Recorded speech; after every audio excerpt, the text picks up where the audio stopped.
Hello bookworms, I'm Hannah and this is my wrap-up for December, otherwise known as the busiest month of my entire year. Perhaps because I was so harried throughout the month, I found myself reaching for classics, childhood favorites, and gentle stories with calming narratives. I managed to read 7 picture books, 2 chapter books, 3 middle grade novels, 2 young adult books, 2 adult fiction, and 1 nonfiction book for a total of 17 books. Today I'm sharing the best books I read in order from least to top favorite, kicking off the list with Mango and Bam Bang, The Not a Pig by Polly Faber, illustrated by Clara Valiami, whose names I really hope I'm pronouncing correctly. This is a chapter book about Mango Allsorts, a little girl who's good at all sorts of things, and her new friend Bam Bang, an Asian taper who finds himself lost in the big city where Mango lives in an apartment with her papa. 4 charming tales reside in this book, stories to do with finding one's courage, eating banana pancakes, and contending with Mango's horrible upstairs neighbor, Cynthia Prickleposset. Aside from being a pretty little book, Mango and Bam Bang features some playful and inventive text layout, but hands down, the best features of this book are the illustrations that capture Mango's good nature and Bam Bang's expressive little face in stylish black and white with pops of lavender. I'm happy to say this is the first book in a quartet. I'll definitely be reading book 2, so you haven't seen the last of Mango and Bam Bang on my channel. The next book harkens to the days of my childhood, Henry Huggins by Beverly Cleary, illustrated by Lewis Darling, a middle grade novel in which young Henry's life is forever changed when he meets Ribsy, a lovable and rambunctious mutt whose penchant for mischief lands Henry in one awkward situation after another. 6 amusing tales of youthful misunderstandings and after-school hijinks unfold across the pages of this book. Since it debuted in 1950, it comes as no surprise that it's brimming with wholesomeness. This is Leave It to Beaver and Norman Rockwell rolled into one. If you have middle graders in your life and you still haven't introduced them to Beverly Cleary's books, what are you waiting for? I finally got around to reading My Cousin Rachel by Daphne du Maurier, a Victorian-era Gothic suspense novel about Philip Ashley, a man whose beloved older cousin sends him a letter shortly before dying professing paranoia about his new wife, Rachel. Philip is certain Rachel's to blame for his cousin's death, but when the two finally meet, Philip falters in his conclusions as Rachel proves more bewitching and beguiling than he imagined. I have to say, the pacing in this book is a little uneven. The opening pages are gripping, but the narrative then slows until the midpoint. From that point forward, even though the story is predictable, du Maurier's clever manipulation of truths and untruths, of Philip's biases and assumptions, make for an unusual and sensational read. My Cousin Rachel is nuanced, atmospheric, and at times maddening.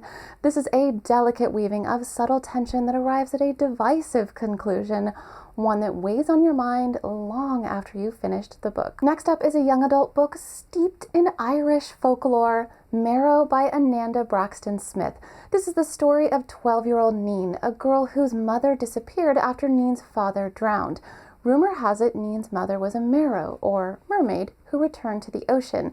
Neen has reason to believe the rumors are true, but wonders, if they are true, what does that make her? This was an impulse purchase that swept me away with its tales of the old days. The narrative touches on Marrows and a kingdom beneath the sea, but it also features changelings, a tentacled monster, water horses, and more of those nearly forgotten creatures that survive in stories told time and again, which brings me to the heart of this book. Marrow is a meditation on the power of stories, specifically the way the truth is often hidden in the stories we tell. Throughout the book, various characters regale Neen with stories about themselves or their ancestors that shroud secrets or hint at slanted truths. This isn't a book that will suit every fan of YA literature. Neen's story requires an intuitive reader who appreciates nuanced tales and a delicate unfolding of the truth. If you enjoy folklore, reading about ancient herbal medicines, or sitting fireside listening to stories, this may be the book for you. Now we get to Finn Family Moomintroll by Tove Jansson, in which Moomintroll and his friends find a hobgoblin's magical top hat capable of transforming anyone or anything into something else entirely. I discovered the Moomins a few months ago and I am hooked.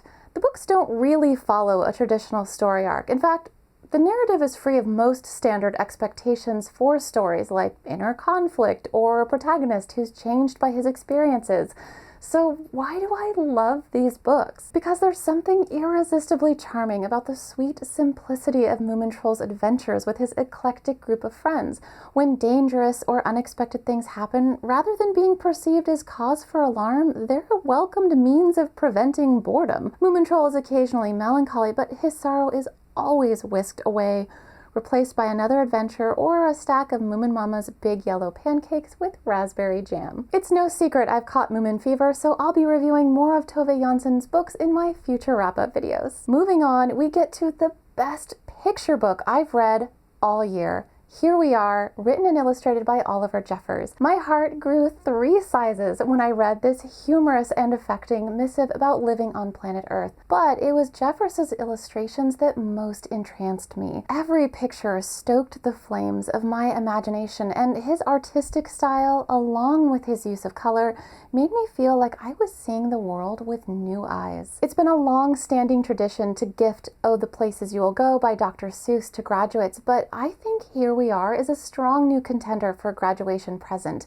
At its heart, the book encourages all of us to be kind, to care for one another, and to remember that we are all custodians of a wondrous place. I don't care how old you are or what types of books you read, the next time you're at a bookstore, find this book and read it. I finished reading Story by Robert McKee, an absolute fount of wisdom on the purpose of writing stories and the most effective approach to crafting memorable stories that transcend the ordinary. McKee's book does precisely what he encourages authors to do: go above and beyond the ordinary. This is not just a rehashing of the fundamentals of structure and character. It's a richer, more in-depth examination of various aspects of storytelling, like the complexities of conflict, the importance of building scenes with efficacious highs and lows, the most effective way to integrate meaningful subplots, and so much more. Obviously, McKee's book is designed to be an invaluable tool for screenwriters, with many films referenced for the purpose of examples. However, if you write, tell, or review stories in any capacity, you'd be well advised to read this book. The best book I read in the month of December is among the most glorious books I've read all year: The Hobbit by J.R.R. Tolkien, the classic tale of Bilbo Baggins, the courageous hobbit who abandons the comforts of home to embark on a dangerous journey with a company of dwarves and the wizard Gandalf. What is there to say about The Hobbit that hasn't already been said?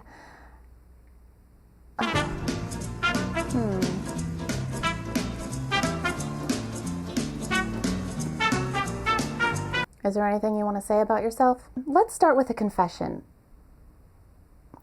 This is my 3rd time reading The Hobbit, but it's the first time I've truly appreciated the magnificence of this book. So I'm going to talk about the elements of The Hobbit that stole my heart on this 3rd go-around. First, the omniscient narrator who acknowledges the audience. He's present just enough to enhance the story without being intrusive. Whenever the narrator acknowledged me, it created a sense of cozy intimacy, as though I were tucked in bed or sitting fireside, drinking in this marvelous tale. I was also really sick when I read this book, so I felt like Fred Savage's character in The Princess Bride being read to by his grandfather. Is this a kissing book? Second, this particular edition of the book. Even though I already own The Hobbit in paperback, I sprung for the 75th anniversary edition because it contains Tolkien's illustrations. While the narrator dropped me fireside, it was Tolkien's illustrations that transported me to Middle-earth, from the fair valleys of the Shire to the glinting caverns of Erebor. Third, the prose. This is literary fantasy without pretension. Tolkien's words are unapologetically luscious. He writes about green glades, stars shining bright and blue, and wide, shallow streams filled with the noise of stones and foam. He tells of this splendor of dragon hordes, of wings that beat like a roaring wind, and of a gem that shines like the snow under the stars, like rain upon the moon. Fourth and finally, I now realize that Bilbo and I have a lot in common. We both enjoy the comforts of home, we both miss our books, and we're both willing to take risks when adventure calls. At last I see that Bilbo and I are kindred spirits. I'm undoubtedly on a Tolkien kick because I jumped right from The Hobbit into The Fellowship of the Ring, and this is my 3rd time reading The Fellowship, and since 3 seems to be the magic number, I'm curious to see how my opinion of the book changes on this go-around. That completes my December wrap-up. I wish all of you a happy new year. Keep an eye on the horizon for my next video, which will be my best books of 2017. In the meantime, I want to hear from my Tolkien fans in the comments. What do you love best about The Hobbit? Which edition of the book is your favorite? And how do you feel about the film trilogy directed by Peter Jackson? Thanks, everybody!